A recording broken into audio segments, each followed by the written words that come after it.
आज हम हिंदी साहित्य के इतिहास में द्विवेदी युग पर आधारित कुछ महत्वपूर्ण प्रश्न पढ़ेंगे। ठीक है, पहला प्रश्न देखिए।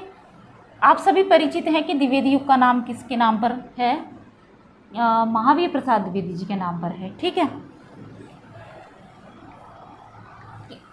प्रश्न संख्या 1, द्विवेदी युग का एक और नाम है। द्विवेदी युग का एक और नाम है तो क्या है?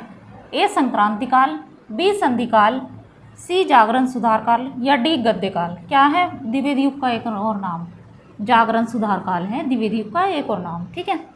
प्रश्न संख्या 2, द्विवेदी युग का वह साहित्यकार जिन्हें कविता कामिनी कांत, जिन्हें क्या कहा जाता है? कविता कामिनी कांत, भारतेंदु प्रगेंदु, मतलब भारतेंदु प्रगेंदु, ठीक है, साहित्य सुधाकर उपाधियों से विभूषित किया गया है। जिन्हें इतनी सारी उपाधियों से विभूषित किया गया है, मतलब द्विवेदी युग का वह साहित्यकार जिन्हें कविता कामिनी कांत, भारतेंदु प्रगेंदु, साहित्य सुधाकर उपाधियों से विभूषित किया गया है तो कौन है? ए नाथुराम शर्मा शंकर, बी रामधारी सिंह दिनकर, सी भारतेंदु हरिश्चंद्र या डी सूर्यकांत त्रिपाठी निराला। तो कौन है? किसे विभूषित किया गया है? नाथुराम शर्मा शंकर को। ठीक है। प्रश्न संख्या 3, आचार्य महावीर प्रसाद द्विवेदी रचित अर्थशास्त्र विषय ग्रंथ है।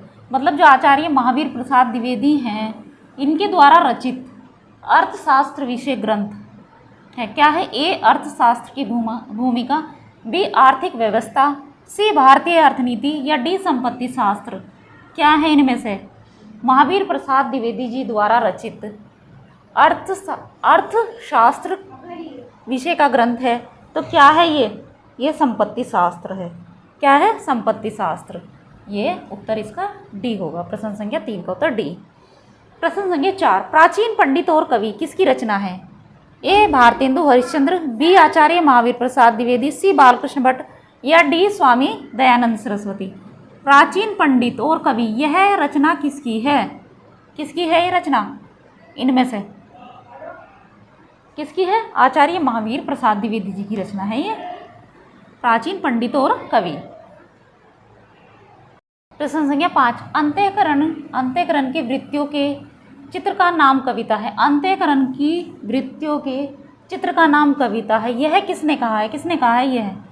मतलब यह कथन किसका है? किसने यह बात कही है? ए भारतेंदु हरिश्चंद्र, बी महावीर प्रसाद द्विवेदी, सी श्याम सुंदर दास या डी रामचंद्र शुक्ल। किसने कही है बात? किसने? महावीर प्रसाद द्विवेदी ने कही है ये बात। ठीक है, उनकी है ये पंक्ति। प्रश्न संख्या 6, इनमें से कौन द्विवेदी युग का कवि नहीं है? कौन नहीं है द्विवेदी युग का कवि? ए हरिओद, बी सोहनलाल द्विवेदी, सी रामनरेश त्रिपाठी या डी मैथिली शरण गुप्त। कौन नहीं है द्विवेदी युग का कवि? कौन नहीं है? सोहनलाल द्विवेदी।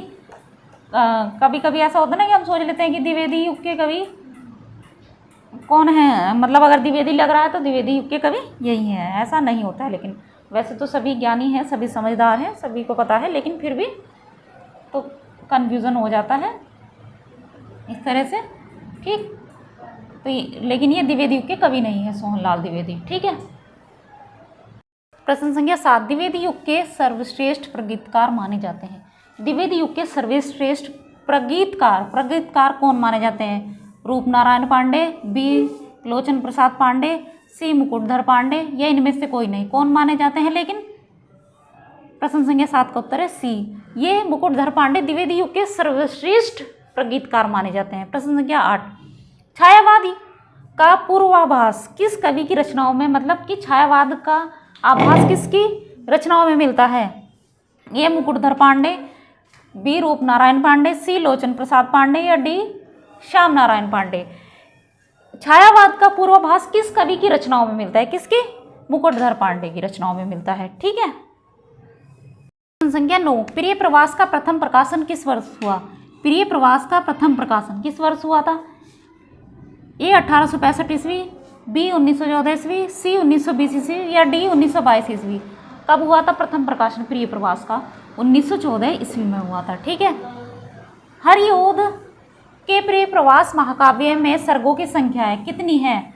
मतलब जो हरिओद जी का खड़ी बोली का प्रथम महाकाव्य इसको माना जाता है।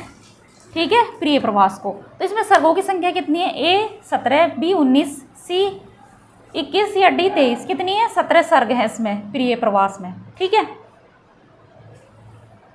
प्रश्न संख्या 11, वैदेही वनवास के रचनाकार हैं। वैदेही वनवास के रचनाकार कौन है?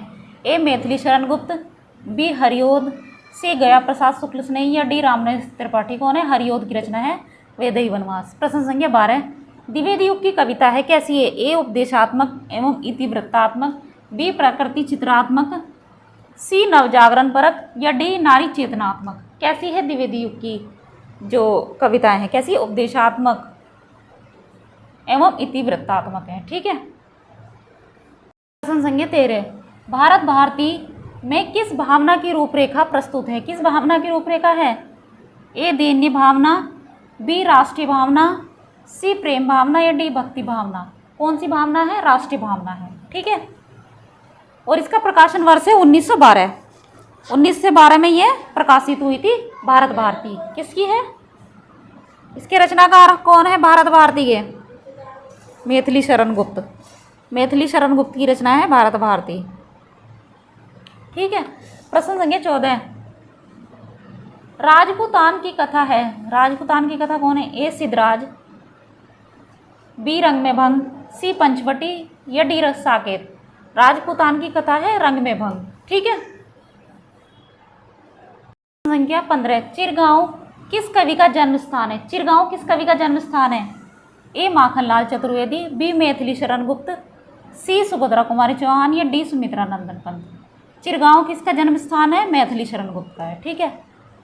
प्रश्न संख्या 16, किसान के रचनाकार हैं कौन है? ए मैथिली शरण गुप्त, बी निराला, सी हरिओद या डी प्रसाद। प्रसाद मतलब जयशंकर प्रसाद। प्रश्न संख्या 16 का उत्तर है ए, किसान मैथिली शरण गुप्त की रचना है। प्रश्न संख्या 17, इनमें से मैथिली शरण गुप्त की रचना नहीं है। ए पंचवटी, बी रेणुका, सी यशोधरा या डी साकेत। कौन से नहीं है मैथिली शरण गुप्त की रचना? रेणुका नहीं है। ठीक है। पंचवटी, यशोधरा, साकेत ये तीनों मैथिली शरण गुप्त की रचनाएं हैं। प्रश्न संख्या 18, मैथिली शरण गुप्त द्वारा रचित जयद्रथ वध क्या है? मैथिली शरण गुप्त द्वारा रचित जयद्रथ वध क्या है? ए महाकाव्य, बी प्रबंध काव्य, सी खंड काव्य या इनमें से कोई नहीं। क्या है जयद्रथ वध? खंड काव्य है। ठीक है। प्रश्न संख्या 19, द्विवेदी युग की समय सीमा है। द्विवेदी युग मतलब कब से आरंभ और कब तक माना जाता है? कब से शुरू होकर कब तक इसकी समाप्ति मानी जाती है? ए 1900 ईस्वी से 1920 ईस्वी, बी 1989 ईस्वी से 1999 ईस्वी, सी 1901 से 1920 ईस्वी, डी 1904 ईस्वी से 1920 ईस्वी माना जाता है। क्या है इसकी समय सीमा? 1900 ईस्वी से 1920 ईस्वी तक मानी जाती है। ठीक है। प्रश्न संख्या 20, नागरी प्रचारणी सभा के सदस्य नहीं है। कौन नहीं है? ए डॉक्टर श्याम सुंदर दास, बी मैथिली शरण गुप्त, सी रामनारायण मिश्र या डी शिव कुमार सिंह। नागरी प्रचारणी सभा के सदस्य कौन नहीं है? कौन नहीं है? मैथिली शरण गुप्त नहीं है। ठीक है। तो आज हमने द्विवेदी युग पर आधारित 20 महत्वपूर्ण प्रश्न पढ़े। ठीक है।